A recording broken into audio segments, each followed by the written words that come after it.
los que están enseñando vienen de una educación represiva. Por lo tanto, los maestros que enseñan no saben cómo gestionar sus propias emociones. Por lo tanto, no pueden enseñarlas. No podemos pretender que un joven pueda tomar decisiones conscientes sobre su vida, su entorno o su país si siempre decidimos por él cómo debe ir vestido a la escuela, qué debe aprender o qué hacer en su vida.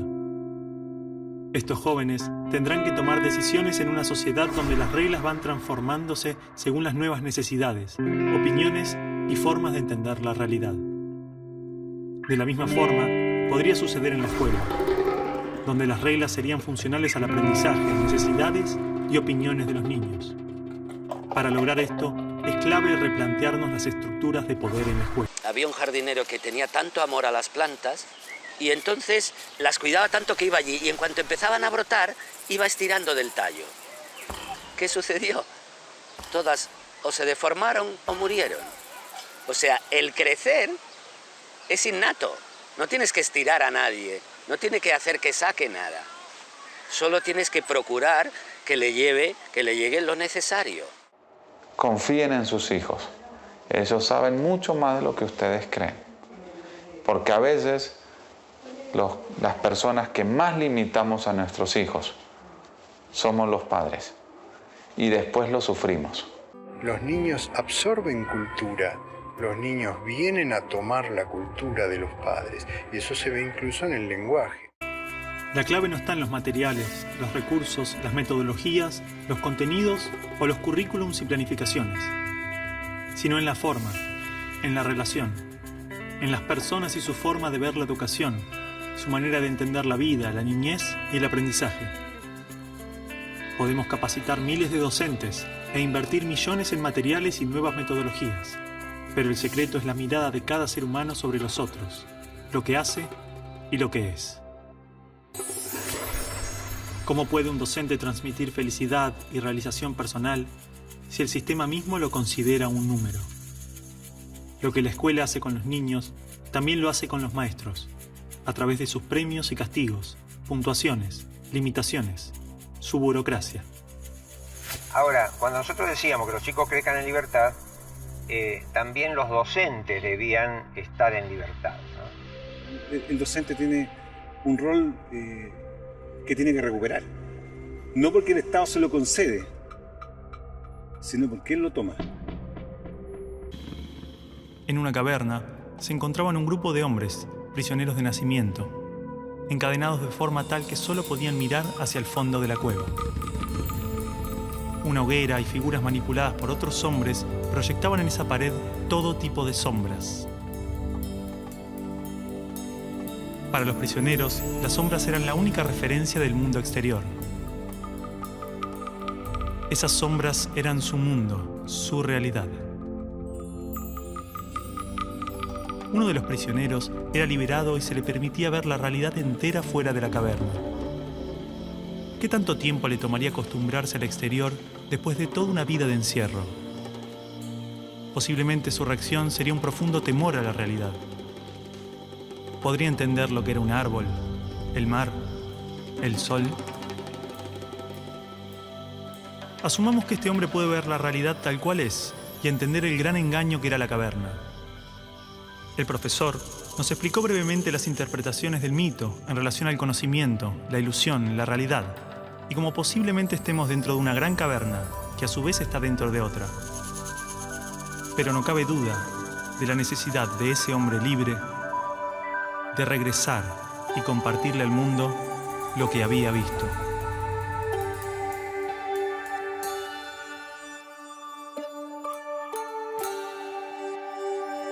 La educación en la antigüedad distaba mucho de lo que hoy entendemos por educación. En Atenas clásica, por ejemplo, no había escuelas. Las primeras academias de Platón eran espacios de reflexión, conversación y experimentación libre. La instrucción obligatoria era cosa de esclavos. Por otro lado, la educación en Esparta era más parecida a una instrucción militar. El Estado se deshacía de quienes no alcanzaban los niveles esperados. Había clases obligatorias, fuertes castigos y modelamiento de la conducta a través del dolor y el sufrimiento. Antiguamente la educación estaba en manos de la Iglesia Católica, por lo menos en el mundo cristiano occidental. Y fue recién en el siglo XVIII, en una época de la historia que se llama despotismo ilustrado, seguramente lo escucharon en el colegio, en donde se creó el concepto de educación pública, gratuita y obligatoria. La escuela como la conocemos nace a fines del siglo XVIII y principios del siglo XIX en Prusia. Con el fin de evitar las revoluciones que sucedían en Francia, los monarcas incluyeron algunos principios de la Ilustración para satisfacer al pueblo, pero manteniendo el régimen absolutista. La escuela prusiana se basaba en una fuerte división de clases y castas. Su estructura, heredera del modelo espartano, fomentaba la disciplina, la obediencia y el régimen autoritario. ¿Qué buscaban estos déspotas ilustrados? Un pueblo dócil, obediente, y que se pudiera preparar para las guerras que hubieron en esa época entre todas las naciones que estaban naciendo. Por ejemplo, Catalina la Grande de Rusia llamó a los enciclopedistas franceses a preparar esto mismo. Diderot, uno de los más famosos, estuvo allí para armar este paquete, ¿sí?, formador, no de ciudadanos, sino que de obedientes súbditos de estos estados. Las noticias del exitoso modelo educativo viajaron rápido, y en pocos años, educadores de América y Europa visitaban Prusia para capacitarse. Con el paso del tiempo, el modelo se expandió a nivel internacional. Muchos países importaron la escuela moderna con el discurso del acceso a la educación para todos, elevando la bandera de la igualdad, cuando justamente la esencia misma del sistema provenía del despotismo, buscando perpetuar los modelos elitistas y la división de clases. Ese es el origen de la educación pública. Fíjense ustedes que Napoleón, un poco posterior, y enemigo jurado de todos estos déspotas, hizo lo mismo. Él lo decía con todas sus letras. Yo quiero formar un cuerpo docente para poder dirigir el parecer de los franceses. ¿Se entiende? Él lo tiene claro. Y eso opera, se sepa o no se sepa, hasta el día de hoy. La escuela nace en un mundo positivista regido por una economía industrial. Por lo tanto, busca obtener los mayores resultados observables con el menor esfuerzo e inversión posible, aplicando fórmulas científicas y leyes generales. La escuela era la respuesta ideal a la necesidad de trabajadores, y los mismos empresarios industriales del siglo XIX fueron quienes financiaron la escolarización obligatoria a través de sus fundaciones. ¿Dónde coloco los hijos de estas personas para que puedan trabajar? ¿Cómo educamos en que aprendan a leer? ¿Cómo creamos obreros inteligentes? La educación sigue siendo lo mismo, una herramienta para formar trabajadores útil al sistema y una herramienta útil para que la cultura permanezca siempre igual y siempre se repita, lo cual es conservar la estructura actual de la sociedad. La escuela se complementó con investigaciones sobre el control de la conducta, propuestas de utopías sociales y hasta teorías de superioridad racial. No es de extrañar que los primeros estados con el sistema prusiano o similar fueran con el paso de las generaciones focos de xenofobia y nacionalismo extremo. El modelo de producción industrial en cadena de montaje era perfecto para la escuela. La educación de un niño era comparable a la manufactura de un producto. Por lo tanto, requería una serie de pasos determinados en un orden específico, separando a los niños por generaciones en grados escolares.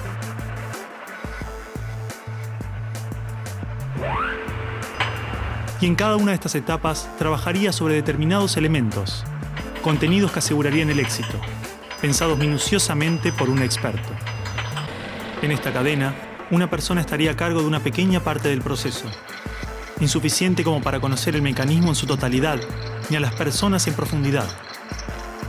Un docente por año, por materia, cada 30 o 40 alumnos, llegando al punto de que el proceso termine siendo meramente mecánico. Este sistema de cadena de montaje, que nace con el taylorismo, fue aplicado tanto en la industria, la escuela y el ejército de diferentes países y culturas de Occidente. hasta hace pocas décadas la escuela tenía estas cosas de cuartel y de asilo. Incluso el recreo termina con un timbre anónimo, no humano, que indica a los niños que deben adiestrarse poco a poco para pararse en una determinada baldosa detrás de determinada cabeza para formar una fila, generalmente de menor a mayor. Durante los últimos siglos, hemos construido nuestras escuelas a imagen y semejanza de las prisiones y las fábricas, priorizando el cumplimiento de las reglas, el control social. La escuela se pensó como una fábrica de ciudadanos obedientes, consumistas y eficaces, donde poco a poco las personas se convierten en números, calificaciones y estadísticas. Las exigencias y presiones del sistema terminan deshumanizándonos a todos, porque van más allá de los maestros, directivos o inspectores escolares. El sistema y los estados no les preocupa eso. No, honestamente, no les preocupa el ser humano como persona, como individuo. Y en esos términos, toda educación que busque otra cosa tiene que ser prohibida. La realidad es que la esencia de la escuela prusiana está inmersa en la estructura misma de nuestra escuela. Los test estandarizados, la división de edades, las clases obligatorias, las currículas desvinculadas de la realidad, el sistema de calificaciones, las presiones sobre los maestros y niños, el sistema de premios y castigos, los horarios estrictos, el encierro y la separación de la comunidad, la estructura verticalista. Todo esto sigue siendo parte de las escuelas del siglo XXI. Escuela no es sinónimo de educación. La escuela podrá ser un viejo mapa a la sabiduría, pero la educación es el territorio donde todo el aprendizaje sucede.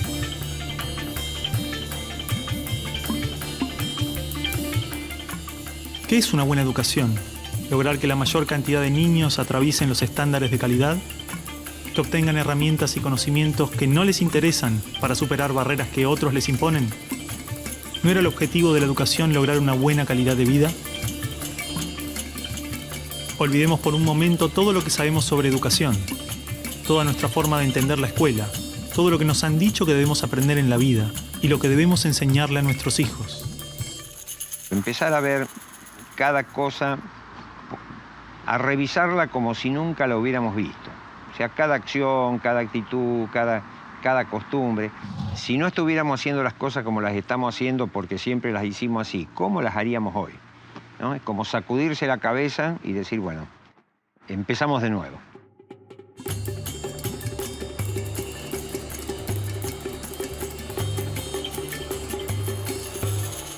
Empecemos de nuevo.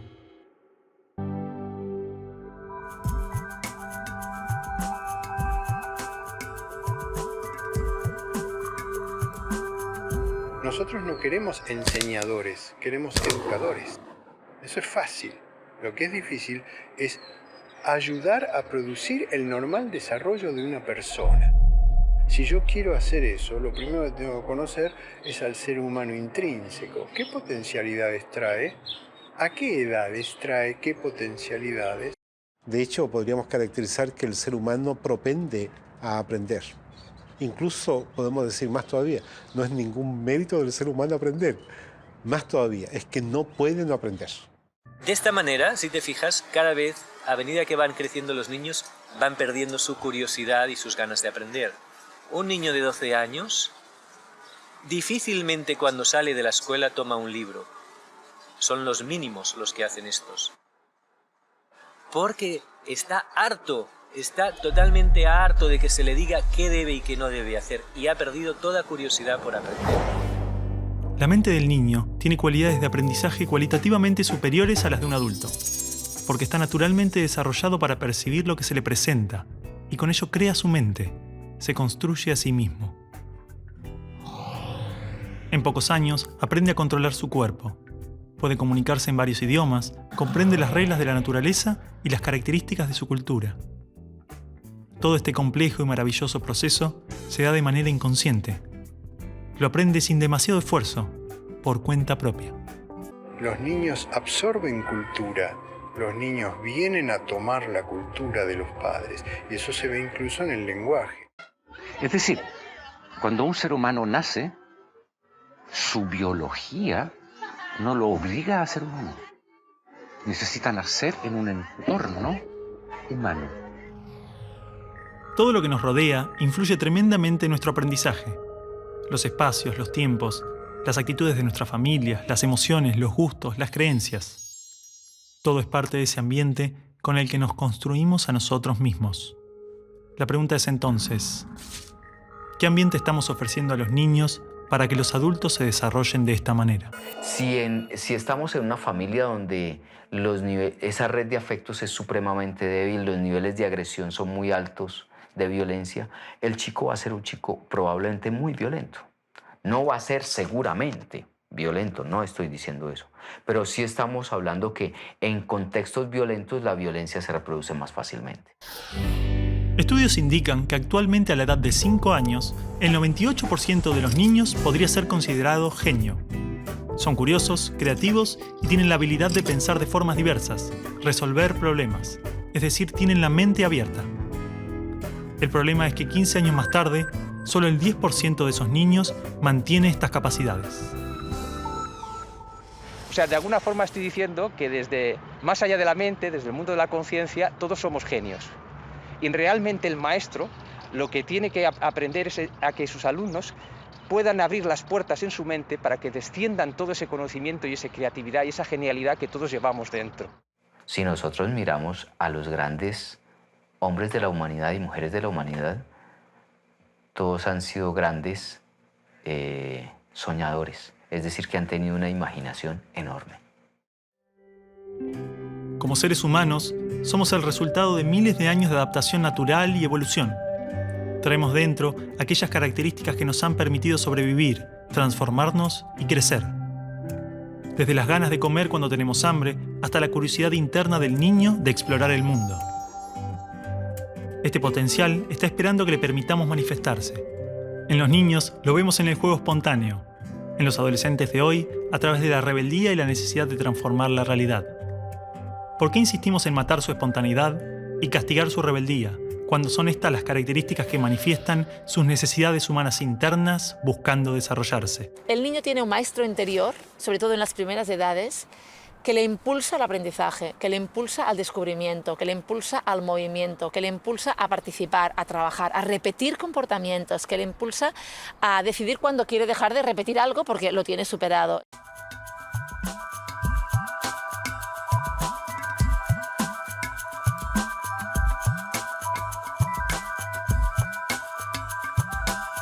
Entonces la educación nace así, en colocar más información porque creemos que esa información es necesaria. La pregunta que yo hago es, ¿cuánto nos acordamos nosotros de lo que nos enseñaron en la enseñanza básica, por ejemplo? ¿Cuánto nos acordamos de los contenidos enseñados en la enseñanza media? Es que la manera en que usted lo introduce no motiva a nadie. Y el estudiante cree que lo único que tiene que hacer es repetir, repetir, repetir, hasta que eso se le meta en la cabeza. ¿No? Cuando yo repito algo que me dicen que tengo que repetir, simplemente me transformo en un repetidor. Ácido desoxirribonucleico. Ácido desoxirribonucleico. Ácido desoxirribonucleico. Comprenda o no comprenda, no interesa. Porque lo que importa es que yo diga de la misma manera lo que está dicho. Si yo le exijo a un niño más de lo que él puede dar, empiezo a generar estrés en este niño, en un proceso fastidioso, en un proceso difícil, y dejo de aprender. La información o el saber podemos almacenarla en nuestro cerebro, un libro o una computadora. Pero la comprensión es una herramienta en constante crecimiento, con características únicas que varían según cada persona. Implica crear y establecer relaciones entre criterios, y así resolver problemas. Y construir nuevos conocimientos. El aprendizaje profundo solo puede estar fundado en el interés, la voluntad, la curiosidad, y se origina más allá de las fronteras de la razón. Es mucho más que analizar o relacionar conceptos. Aprender implica un profundo proceso, donde se crean relaciones entre la persona y su entorno. Porque es que hay un principio también que maneja la neurociencia. Lo que más le gusta al cerebro humano es conocer. Pero cuando conoce con dicha, goza y placer, que es el aspecto de la lúdica. Hemos partido del cerebro emocional para ir al cerebro lógico. Y esa lógica es válida, es buena, es más compleja. Hay algo maravilloso en ver el momento del descubrimiento, que es el momento del aprendizaje. Ese chico no se olvida nunca más de cuando llegó a entender el porqué. Antiguamente el conocimiento solo podía encontrarse en bibliotecas o universidades. Tener acceso era vital para el aprendizaje. Hoy, el libre acceso a la información, las bibliotecas virtuales, la construcción colectiva del conocimiento, logran que no solo el conocimiento esté al alcance de todos, de forma abierta y plural, sino que se actualiza constantemente. Yo creo que desde el punto de vista educativo son bienvenidos los errores y las equivocaciones. De hecho, la ciencia tiene más errores y equivocaciones que aciertos. Es verdad que avanza, sabemos nosotros que puede avanzar cuando hay un acierto, pero los errores son los que permiten que los científicos puedan avanzar. Viendo a los niños cuando dicen, no importa si yo me equivoco, porque estoy aprendiendo, porque nadie tiene que ganar aquí, sino todos estamos para mejorar. El inventor de la bombilla eléctrica tuvo más de 1000 intentos fallidos antes de hacer funcionar la bombilla. Cuando un periodista le preguntó qué se sentía fracasar 1000 veces, él respondió: no fracasé 1000 veces, la lámpara eléctrica es un invento de 1000 pasos. Al igual que un descubrimiento científico, la educación informal es el resultado de un proceso profundamente caótico, donde el hombre busca un orden causal, lógico, pasando del caos al orden alternadamente. Pero este aprendizaje nace de la pregunta en el caos, no de una respuesta en un orden. El currículum es una guía ordenada para construir el conocimiento basado en experiencias previas. Pero si el aprendizaje se caracteriza por procesos tan diversos e individuales, ¿cuál es la necesidad de forzar eso y alcanzar objetivos? Normalmente los objetivos educacionales en el mundo son colocados desde fuera del alumno, del niño. Se espera que sea un buen ciudadano, se espera que pueda participar de esta sociedad competitiva, etcétera, etcétera. Por tanto, el niño empieza a entender que las acciones del ser humano no parten tanto de una fuerza interna, de una conexión con la naturaleza, de una percepción, de una sensibilidad por la vida, sino que están motivadas por algo exterior.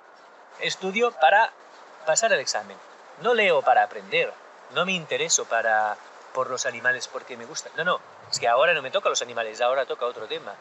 Si yo no muevo realmente el interés, si no desarrollo las partes creativas, estoy generando robots con objetivos y por lo tanto en el camino se va a quedar un 60, un 70% de los niños con potencialidades maravillosas. Actúo porque si hago esto, conseguiré un premio, tendré un coche de esta manera y tal. Y si esto significa que tengo que especular o que tengo que pasar por encima de quien sea, tengo que mentir y tengo que pisotear al que tengo al lado, me es igual. ¿Esto qué tipo de relación educativa lleva esto? Un tipo de relación educativa que pone el énfasis en el resultado. Al crecer, la escuela y la sociedad nos llevan a asumir motivadores externos para alcanzar los objetivos. Y difícilmente podemos entender que alguien pueda realizar algo sin interés, más que el propio placer del proceso. Pero un niño pequeño no tiene un lugar a donde ir, simplemente disfruta de crecer, camina por el simple placer de caminar y explorar, y esto lo hace desarrollarse. Su motivación no está en el objetivo ni en el resultado, está en el camino.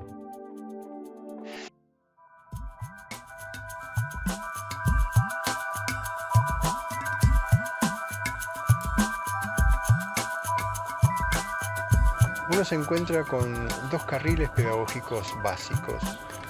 Uno que es debo adaptar el niño a la cultura y otro que es debo adaptar la cultura al niño. Léase derecha e izquierda pedagógicas. Es así de sencillo. Y en algún lugar del medio debe estar la verdad.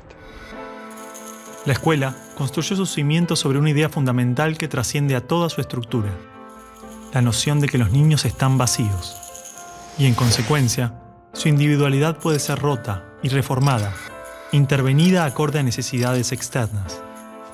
El niño ha sido considerado un objeto de estudio, una rata dentro del laboratorio de socialización más grande de la historia, cuyo principal objetivo fue modelar al ser humano. Esto es muy humano, ¿no? Pensar que el bosque, si no lo cuidamos, se estropea. El bosque, con dejarlo tranquilo, es suficiente. Siempre, todo lo que tenemos de bosque es porque el ser humano no ha intervenido. Pero el ser humano cree que interviniendo hace más, hace mejor las cosas. Dentro de la semilla de un árbol se encuentra toda la información que este ser necesita para desarrollarse.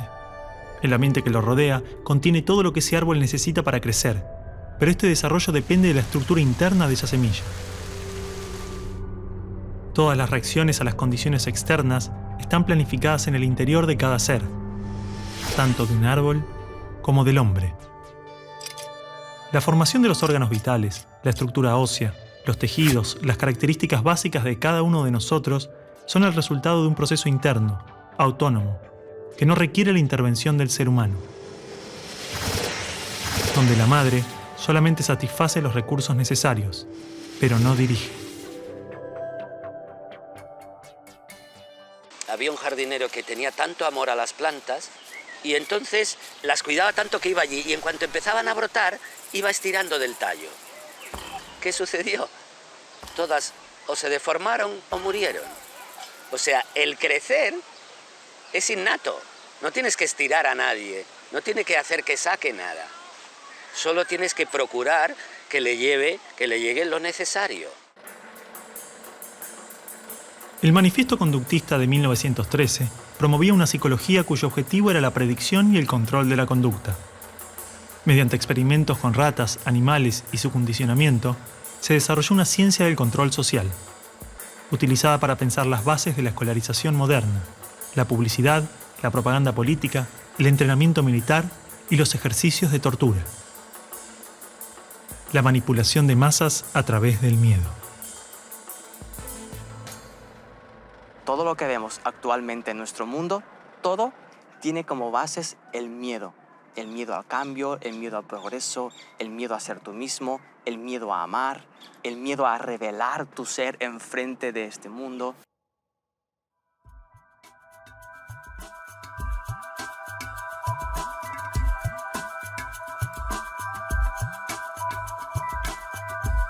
Siempre hay temor que la libertad y la falta de un sentido autoritario, más que autoridad, genere indisciplina, ¿no? Lo que pasa es que disciplina las escuelas lo han tomado como comportarse como yo quiero que se comporte. En realidad la disciplina es el aprendizaje de la conducta. Quiere decir que una persona disciplinada es una persona que aprendió a manejar su conducta. Pero no externamente, sino que uno aprende a manejar su conducta. Podemos distinguir tres tipos de disciplina. Una disciplina autoritaria, normalmente con reglas establecidas por una autoridad que controla. Una disciplina funcional, donde las reglas derivan de experiencias reales, son modificadas y establecidas en grupo. Este tipo de disciplina es naturalmente establecida por la comunidad, ya que responde a la elección de todos. Y finalmente, una autodisciplina, donde cada persona es consciente de que construye su propia conducta. No podemos pretender que un joven pueda tomar decisiones conscientes sobre su vida, su entorno o su país si siempre decidimos por él cómo debe ir vestido a la escuela, qué debe aprender o qué hacer en su vida. Estos jóvenes tendrán que tomar decisiones en una sociedad donde las reglas van transformándose según las nuevas necesidades, opiniones y formas de entender la realidad. De la misma forma, podría suceder en la escuela, donde las reglas serían funcionales al aprendizaje, necesidades y opiniones de los niños. Para lograr esto, es clave replantearnos las estructuras de poder en la escuela. Que no debe haber estructuras de poder, que tiene que haber una autoridad funcional, administrativa, funcional, organizativa, pero no de poder. Cuando te atreves a cuestionar esa autoridad, que viene de hecho, te puedes convertir en un mejor director de un proceso. La esencia de la nueva educación es la autoeducación y el proceso final es que el propio alumno se convierte en un maestro y él aprende de su propio interior, aprende y también aprende del exterior. Se forma un flujo en el que la educación se convierte en un entrar y salir de dentro, ¿no? El alumno no solamente es alguien que recibe, sino que se convierte en una fuente. Entonces, aquella idea que nos vendieron en la escuela de que estudie para que tenga algo y sea alguien en la vida, la idea de estudie para que ascienda, la idea de la educación como la única vía de ascenso socioeconómico, no es tan cierta. Hace pocas décadas surgió una corriente crítica hacia la escolarización. Educadores, pedagogos, sociólogos reivindicaban la educación fuera de las instituciones, en el ámbito familiar y social. De estas críticas surgen las prácticas de la educación en casa, educación sin escuela, y con el paso del tiempo comenzaron a pensarse formas de autoeducación, redes de formación autodidacta y educación entre pares. Creo que no hay que obligar, la libertad no se puede obligar, pero sí se pueden abrir espacios para ella, de tal manera que sean legítimos. Y si la mitad de una nación quiere la educación estatal, bien, que la tenga. Pero si la otra mitad quiere, no sé, 30 pedagogías distintas, que sea. Un nuevo paradigma educativo debería ser escenarios donde cada uno pudiera experimentar y descubrir las cosas que les gustan y luego desarrollarlas. De ahí mi propuesta, que lo que tenemos que hacer es desescolarizar la escuela, vale decir, quitarle a la escuela todo lo que tiene de escolar. Esto significa que le tenemos que quitar a la escuela todo lo que impide que los estudiantes aprendan.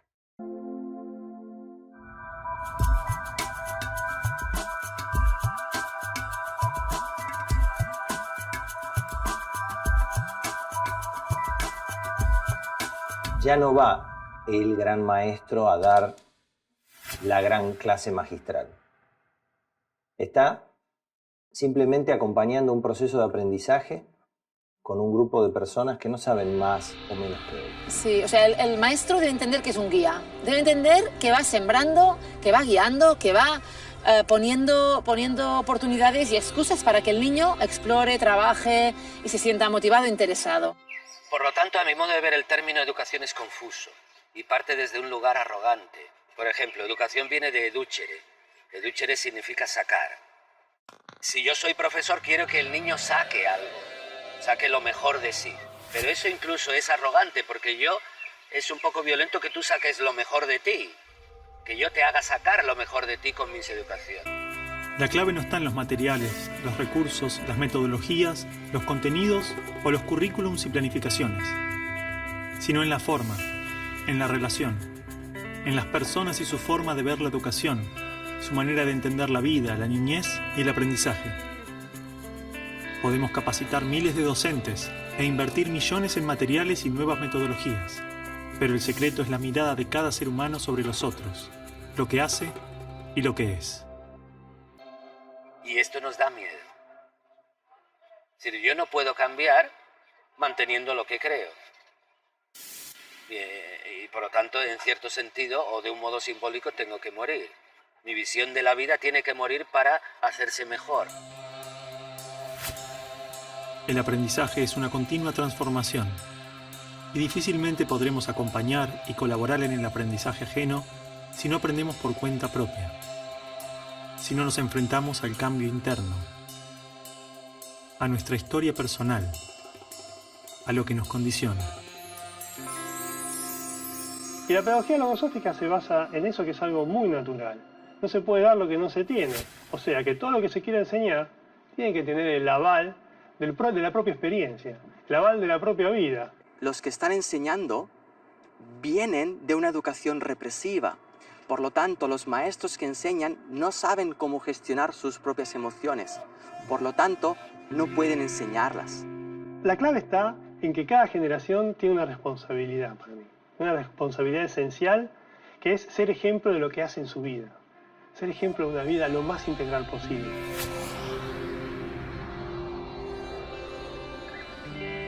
Es como que los educadores cuando estudian los van convenciendo de que la educación es así, ¿no? Y entonces tienen menos capacidad de cuestionar la educación. Pero no son felices, pero no la pasan bien, pero no disfrutan de su trabajo. Es muy importante empezar a mirar qué estoy sintiendo yo cuando estoy educando. ¿Me estoy sintiendo en paz? ¿O me estoy sintiendo en conflicto? El cambio en los maestros, pues en la misma línea que los padres, exactamente, es descubrir su propio ser, su propio potencial, en descubrirse más allá de las creencias y de la educación que han recibido. Por lo tanto, eso exige un trabajo interior muy grande, tremendamente grande. Pero sobre todo es un camino de autoconocimiento. Un maestro, para ser maestro, tiene que estar en un continuo proceso de autodesarrollo. Un trabajo muy profundo de sensibilidad, de conciencia, de armonía, de alegría, ¿no? Para atreverte a llamar maestro. Porque si el docente sigue temiendo el mañana, si el docente sigue dudando de sus capacidades, no lo va a poder orientar al chico. Si realmente en la educación no eres feliz, no estás educando. ¿Cómo puede un docente transmitir felicidad y realización personal si el sistema mismo lo considera un número? Lo que la escuela hace con los niños, también lo hace con los maestros, a través de sus premios y castigos, puntuaciones, limitaciones, su burocracia. Ahora, cuando nosotros decíamos que los chicos crezcan en libertad, también los docentes debían estar en libertad, ¿no? El docente tiene un rol que tiene que recuperar. No porque el Estado se lo concede, sino porque él lo toma. Una educación verdaderamente democrática confía en que los niños decidan sobre su aprendizaje, en que los padres sean libres de decidir y participar en la educación de sus hijos, y en que los maestros elijan qué camino desean tomar en cada aula, en cada escuela. Solo de esa manera nos aseguramos que la educación responda directamente a las necesidades de cada persona, familia y comunidad. De esta manera, no hay una receta perfecta, un método para todos, sino tantas propuestas como experiencias libres y autónomas existan.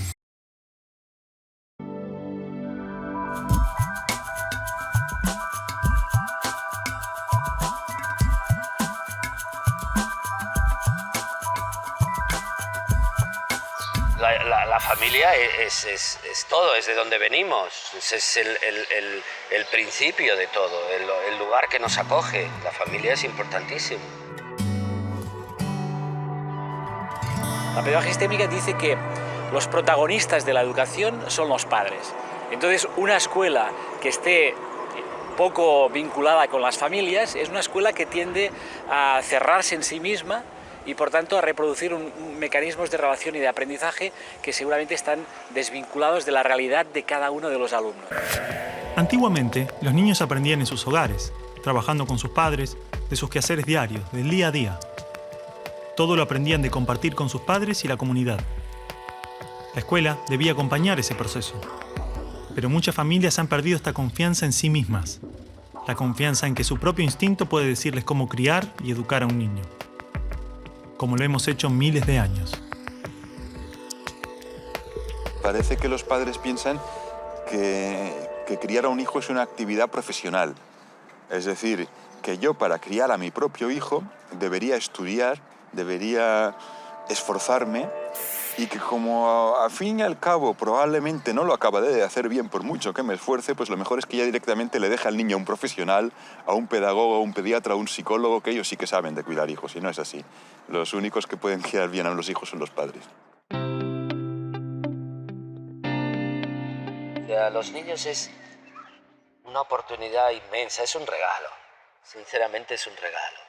Y es triste que normalmente en el mundo desarrollado lo que solemos hacer es apartarlos. Los llevamos a la escuela pronto. Hay madres y padres que ven al niño 1 hora al día. Pero esto, ¿cómo puede ser esto? O sea, ¿cómo podemos esperar algo hermoso de ahí? La idea más revolucionaria que existe es intentar que las personas sean felices. Cuando una persona es feliz, tiene ganas de compartir esa felicidad con el otro, tiene ganas de compartir ese amor con el otro y tiene ganas de ayudar y cooperar con el otro. Pero para eso una persona tiene que estar bien consigo misma. Si yo le estoy diciendo a mi hijo, sé feliz, pero yo estoy resentido porque mis padres no me enseñaron esto, mi hijo no podrá aprender realmente lo que es ser feliz porque yo no se lo estaré demostrando.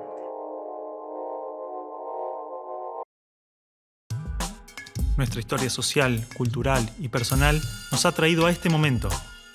Adoptamos y creamos una gran cantidad de objetivos y expectativas que probablemente no sean nuestras, sino del mundo que nos rodea. La mejor escuela, la mejor universidad, títulos, prestigio, dinero. Nos ha hecho olvidar lo que realmente buscamos. ¿Qué buscan? Buscan que su hijo tenga un título determinado. ¿Para qué? ¿Para qué estoy en esa búsqueda del saber? ¿Qué estoy buscando? ¿Qué tipo de conocimiento busco? Un conocimiento que genere al niño llegar a un éxito, ¿desde qué punto de vista? Mi hijo tiene que ser como yo quiero que sea. O tiene que cumplir lo que yo nunca he podido cumplir. Todo esto es muy egocéntrico. Estoy educando para que se sepan adaptar a la sociedad que les va a tocar vivir, que mira que va a ser dura. O estoy educando para que ellos detecten críticamente lo que les gusta, lo que no les gusta, y en su día a día trabajen para la mejora de esta sociedad.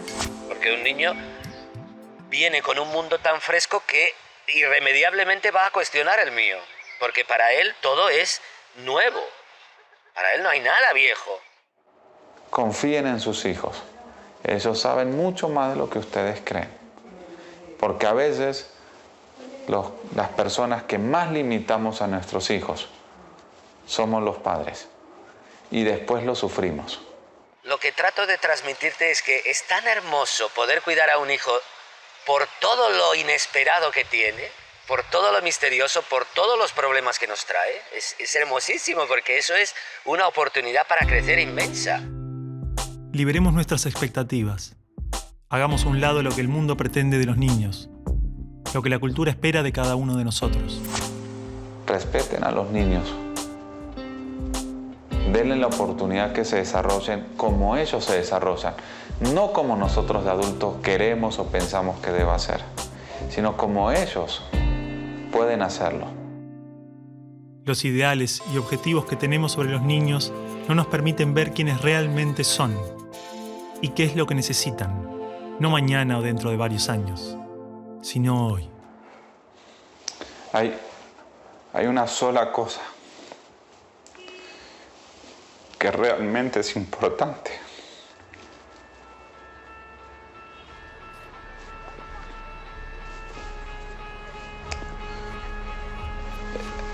Es el amor que nosotros le podamos dar a los niños. Si queremos una sociedad diferente, lo único que realmente tenemos que hacer es amar a los niños para que ellos aprendan a amar a otros. El conocimiento va a venir solo. Los resultados del mundo vienen solo. Pero un niño que no fue amado difícilmente va a aprender a amar. Creemos que la educación está prohibida. No por culpa de las familias, no por culpa de los chicos, no por culpa de los docentes. La educación la prohibimos todos. Cada vez que elegís mirar para otro lado en vez de escuchar. Cada vez que elegimos la meta en lugar del trayecto. Cada vez que dejamos todo igual en lugar de probar algo nuevo. Esta película es una invitación a encontrarnos con la educación más allá de los muros de la escuela que todos conocemos. Una invitación a pensar otras formas de aprendizaje, a conversar y debatir acerca de nuestras prácticas escolares y educativas. Seas docente. Seas alumno. Seas padre. Seas quien seas. Ayúdanos. La educación tiene que avanzar. Tiene que crecer. Tiene que cambiar. Encontrarnos con los otros, conocer y explorar sus experiencias, intercambiar ideas y llevarlas a nuestra realidad. Esa es nuestra propuesta y empieza hoy mismo.